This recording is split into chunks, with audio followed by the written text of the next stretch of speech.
Eliminate dusts and fumes at the source with the TV-600 Welding Fume Extractor. The TV-600 has a 2.6-gallon recovery capacity and produce 600 to 700 CFM of airflow.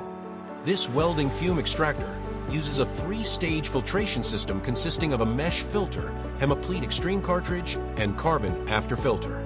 Features include filter cartridge pulse cleaning by compressed air, a 10-liter compressed air tank, heavy-duty welded construction, heavy-duty wheels and swivel casters.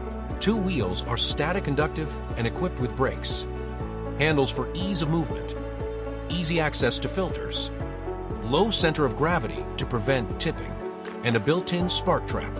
It comes equipped with a 6-inch by 6.6-foot dust extraction arm with an optional 10-foot arm available.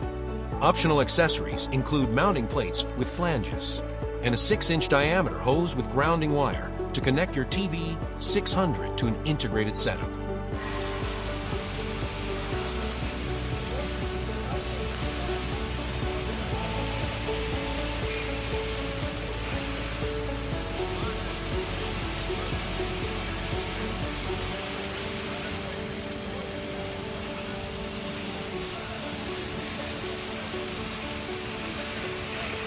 To learn more about the TV-600 Welding Fume Extractor, visit Tiger-Vac.com or email us at sales@Tiger-Vac.com.